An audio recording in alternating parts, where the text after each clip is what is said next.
This is my 2010 Civic LX Sport.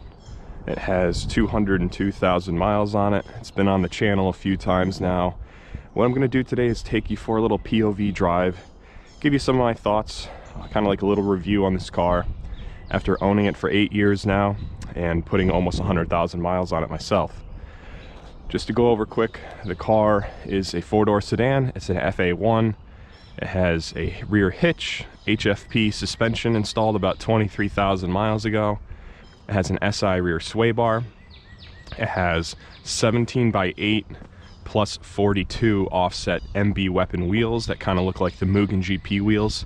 These wheels are discontinued and they've been on the car, and I've had them since 2013 on my SI back in the day, so they've definitely stuck with me for quite a while.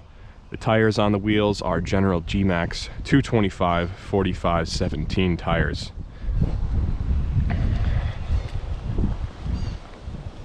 As you can see, the car is in fairly good shape body-wise for being a New York car and being used every winter.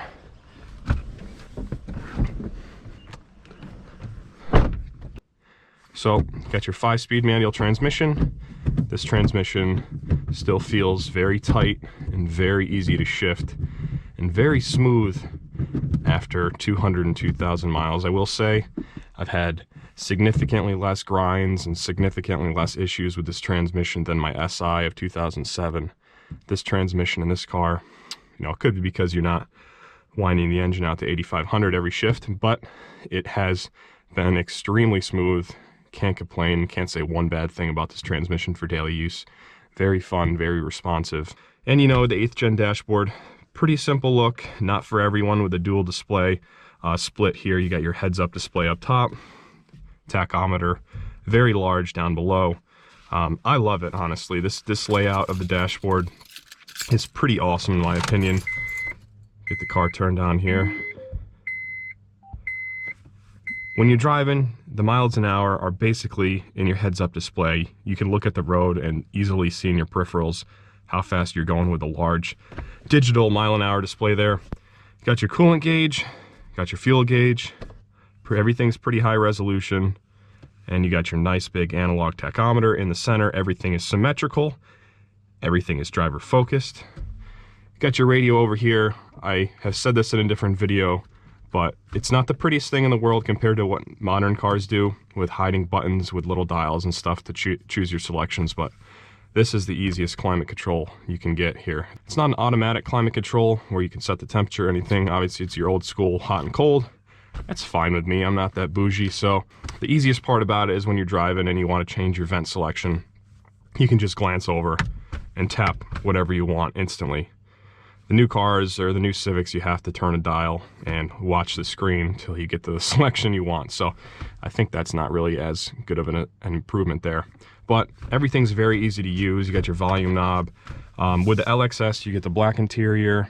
Very, very nice interior. I think I would not like the 8th gen base models if I did not have this interior, because everything else looks awful in my opinion.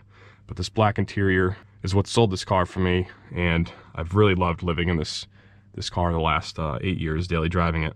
If you're wondering what this thing is on the dashboard, that's just a kid monitor for the back seat, or you can watch myself shift if you need to, but we're not going to do that. That would be weird. But this car is just really simple, and it's really practical and awesome. Plenty of room. I'm 6'3". The seat is all the way back, and my knee rests on the handbrake, which honestly has this nice radiused edge, and when you lay your knee against it, it's not a solid piece, so it kind of deflects a little. So I've gotten used to it, and honestly, it's actually like a nice, comfortable support for my knee. It really doesn't bother me at all down there to rest my knee there. Absolutely love the design of the gas pedal and brake pedal combo here, because with my size 13 feet, I can so easily, easier than any other car I've driven, heel toe downshift. Put your foot on the brake, and this brake pedal compresses quite a bit compared to newer Hondas before you really start getting slowed down. So you can get your foot nice and deep in the brake and then kick your heel over. And since my feet are so big, my heel touches pretty much the floor, but since the gas pedal pivots off the floor and actually kind of extends over, you can see down there to the left, at the bottom where it pivots on the floor, it's so easy to just catch that gas pedal with your heel and do a, you know, heel toe downshift to blip the throttle. So pretty awesome in that regard. The driving ergonomics of this car are phenomenal, I think. Compared to the newer Hondas, the newer 11th gen Civics, which I'm gonna do a POV drive of soon on the channel. I didn't realize how significantly higher I sit in this car until I drove a newer Civic, where I feel a lot more on top of the dashboard. Of course, that may be related to the design of it sloping down towards me, as opposed to being more angular and squared like the newer Civics. But visibility is great. You know, in this car you sit a lot more far forward. The hood's very short. Can't see the hood out the front window, but that's okay. When looking out the window here, that the window trim, you know, my line of sight is higher up to the window trim than the newer Civic. It doesn't have as much of a bubbly roof. But that being said, I still have like 2 inches of headroom in this car. No sunroof, which is great. Usually when Honda adds a sunroof to a car, I can't fit. Absolutely fantastic car. And enough of me talking and rambling here. Let's go for a drive. The only thing I did to this car is for, like, I guess performance, is even though it does nothing, is add an SI Axleback exhaust. And what that allows me to do is kind of hear the tone of the exhaust when I'm driving. Nothing droney, nothing raspy, just an OEM clean. Sounds honestly like the SI when I keep it at the lower RPMs. But the car was so quiet, the engine was so quiet when I got it, that I had a hard time hearing kind of, I'd have to look at the tach a lot more to see what RPM I was at, or you wouldn't really know because it was so quiet. But the SI Axleback gives it just a tiny bit of tone. You can hear from the rear of the car to hear what RPM you're at, and absolutely love it, and it fits the car great. All right, so we're setting off here in my 2010 Civic LX Sport with a 5-speed manual. There's gonna be some glaring sun at some points in this video, so I apologize for that.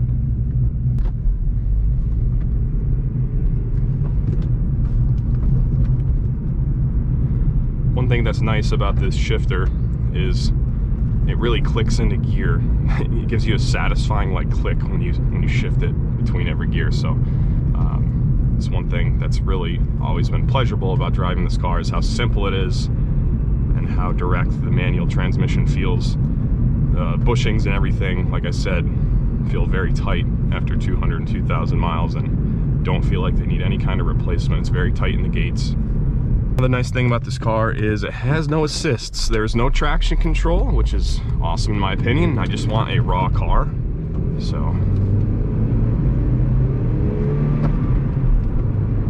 another nice thing about it is it's pretty much the base model spec with the Sport. So it's equivalent to my new car, Civic Hatchback Sport. I'll talk about MSRPs in another video, comparing them with inflation to see if they're like actually the same value or the same cost to you throughout the years here. Throttle's very responsive for even rev match downshifting. It's drive-by-wire. It's one of the first years. Actually, yeah, this is the first Civic that came drive-by-wire throttle bodies, but it's not really watered down like the new modern cars.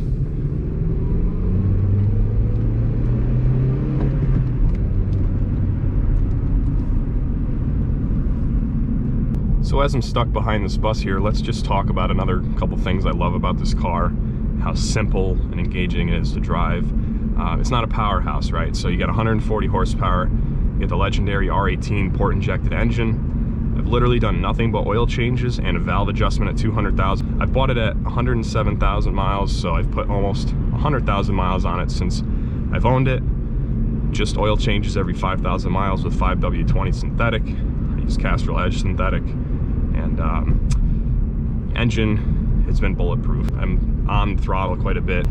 I always average about 30 mpg with no highway driving at all. So the fact that you can just ram on this car everywhere and still get amazing gas mileage says a lot. Like I said, no assists, no traction control, nothing fancy there. Thank you, bus.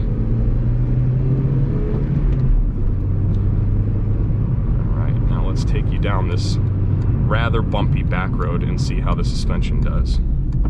You're probably going to see my head bounce around a lot.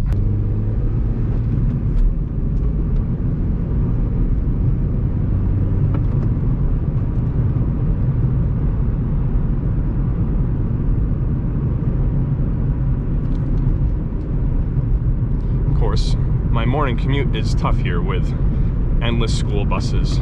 Hopefully I can break free a little bit and get some clear footage of how the engine sounds at the higher RPMs. It's nothing spectacular, but it keeps you out of trouble, and that's the main point. It keeps you from ringing it out everywhere you go, because it doesn't really encourage you to rev it out, and you'll see what I mean. And I'll talk more about that when I do get to wind it out a little bit here. But for most daily driving activity, I never really take it above 4,000 RPM. It's really no satisfaction after you go past 4,000 RPM. The pull feels almost unchanged, and when you get closer to 5,500 to 6,800 redline, it does not feel natural for this engine to be being pushed that hard. It feels like it's pleading for help, but there's no satisfaction in doing it, so you don't do it. So therefore you always get better gas mileage, you get better reliability, because you're not always beating on this thing.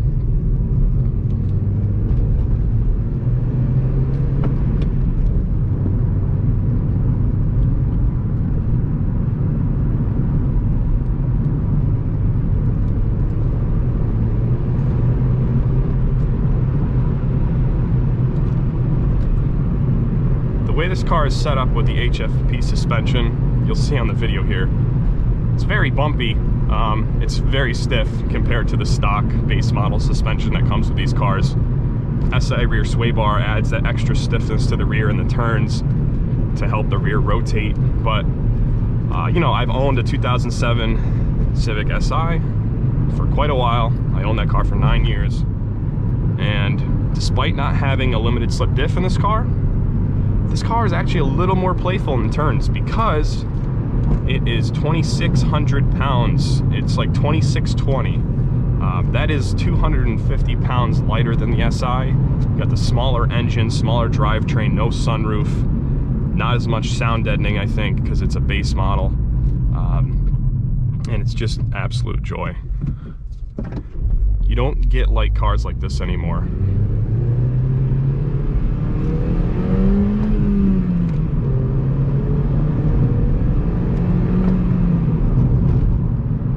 So here is a full throttle pull for you guys. Super exciting.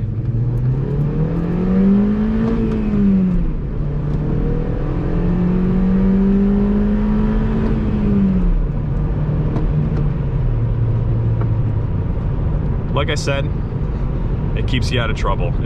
It doesn't encourage me to do that. I actually haven't done that in a very long time with this car, because there's zero satisfaction. It doesn't crack VTEC like an SI. It just keeps you out of trouble, and if you shift around in the lower RPMs between 2,000 to 4,000 on your daily commute, it's still a lot of fun. Since the car has 140 horsepower and like 120 foot-pounds of torque, you don't really notice you don't have a limited slip diff, because let's be honest, when you have 225 summer tires on the car like I do, there's not a chance you're going to spin the inside tire in the dry. So, and if you are pushing your car hard enough to where you're going to spin that inside tire, you should probably be on a track anyway. You shouldn't be doing it really on the streets.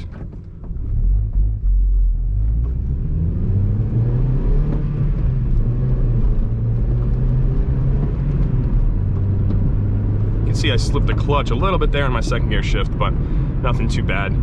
It's a little bit lagging. There's not a ton of rev hang in this car, but it's more noticeable in higher RPMs that there is some rev hang. That's one thing with the 8th gen SI, is there's a lot of rev hang when you're shifting gears on a factory tune from 8,200 RPM.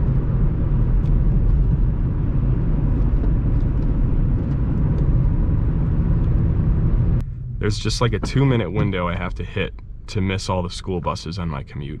It's a pretty tight window.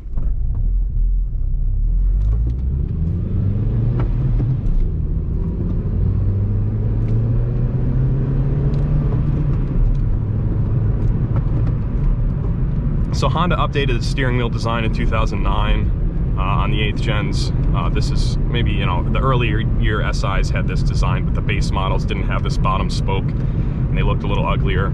So the fact that I have the newer steering wheel, I love the design of the steering wheel. I don't have volume controls in the LX trim, but I don't care. It's literally so close to reach with my hand anyway.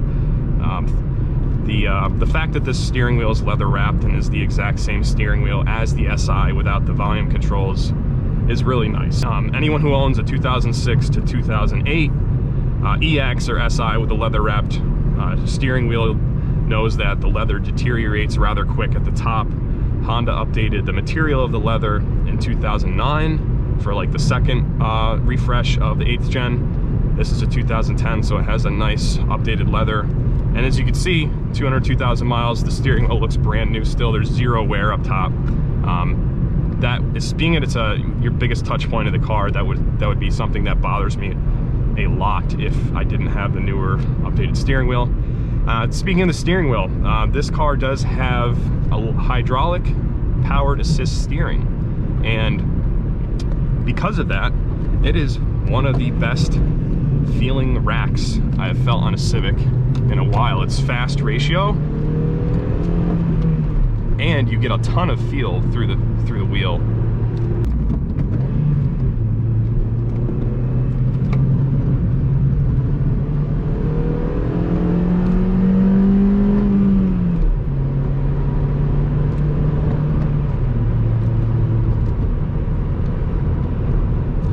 So let's talk about the steering here.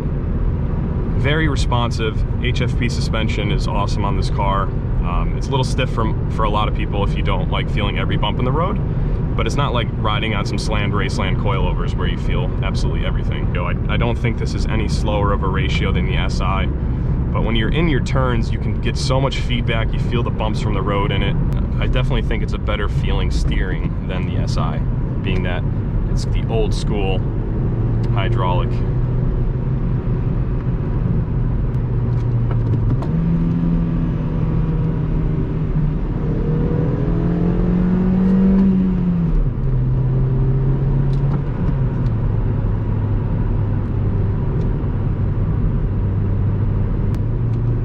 So I'll do a little heel toe here to show you how easy it is in this car. On the brakes, flip the throttle the second. Of course, I wasn't really deep on the brakes, so that wasn't as smooth as I really wanted it to be, but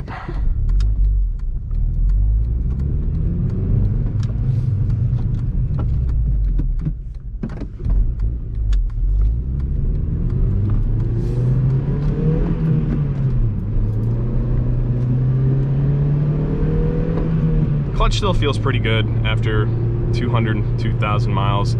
In the summer it's great, but in the winter on a very cold start, I have noticed a little bit of chattering when coming out from a stop. That may be a sign of the clutch getting near the end of its life, but I'm not sure. I still tow a little utility trailer with this car. The clutch never slips. If it starts slipping with this much power, then you know the clutch is definitely really gone, but still feels very strong to me at this many miles. I wouldn't doubt it could go another 100,000 miles with just driving it casually and back and forth commuting with it. Only other thing I've done with the car is I put dual USB outlets up front, wired to add a circuit in the fuse box so they turn on with the key on the second click, and that's wired to a Bluetooth hands-free audio $30 thing from Amazon that is powered off one of the USBs and outputs to aux, which this car is the only thing it has is an aux input for your audio. The earlier year 8th gens did not have that. It's so glad I have that, because the speakers aren't too bad in this car, and you can hit this button and take calls and change music and everything you can in a modern car without a screen. So it's pretty awesome, pretty easy to use.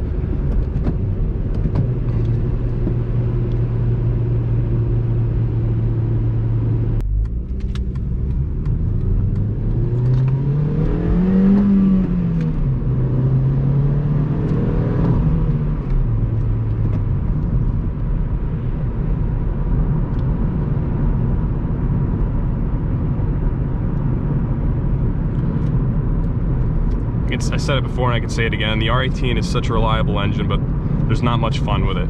The fun with this car is from how light it is, being just over 2,600 pounds. It's a 4-door sedan. That's unheard of in the modern day with all the new safety features and how much bigger cars have gotten. Surprisingly, stay tuned on my channel. I'll make another video comparing cargo space with this car on my Civic hatchback, because what I share with you might be surprising. There are actually some more usable, the cargo space in this car being a 13-year-old sedan, and this car is actually a shorter wheelbase and a much smaller car overall than the new Civics, 11th gen Civics, which is one right there, Sonic Gray, really nice hatch. But the cargo space for certain situations in this car is more usable than the Civic hatchback. So I'll explain that more in a different video, but stay tuned for that. Subscribe if you haven't already. And if you guys could, please let me know in the comments how you enjoyed this type of video. This is kind of a new style for me to try to do with the POV setup. I don't have any fancy microphones or crazy things going on here. This is more or less just a budget setup for me. So let me know what you think in the comments. I'm a big fan of Tedward and the Topher on YouTube, and I can strive to be like them, but I'll never be as clearly spoken and as well set up as those guys, and definitely won't be driving anywhere as cool of cars as them. I'm just gonna be bringing you some 8th gen content and my new Civic Sport Hatchback in the next year, uploading content on that. So like I said, this car is just pleasurable to drive if you enjoy simplicity in your life. There's no gimmicks, there's no distractions, it's just everything. I love the dashboard layout on this car. You got your large analog tachometer. There's really no bells and whistles in this car. It gives you everything you need to just drive. The car doesn't have active steering assist, it doesn't have lane keep assist, it doesn't have forward collision braking. You gotta do everything yourself like we all used to do 10 years ago. So thanks for watching, guys. I'm gonna wrap up the video here before I lose this tree coverage and get blasted by sunlight for my rest of the way to work. Let me know in the comments, like I said, how I did, how you like this kind of video. Let me know what you think of the car and if it is a true gem. If you can find one of these with low miles and no rust, I wouldn't hesitate to pick one up. They are very cheap, but like I said, I wouldn't really enjoy any spec for a base model other than the LX Sport with this nice black interior. If you have to get the tan or the gray interior on a used 8th gen, odds are it is absolutely disgusting. So thanks for watching, guys. I'll see you in the next one.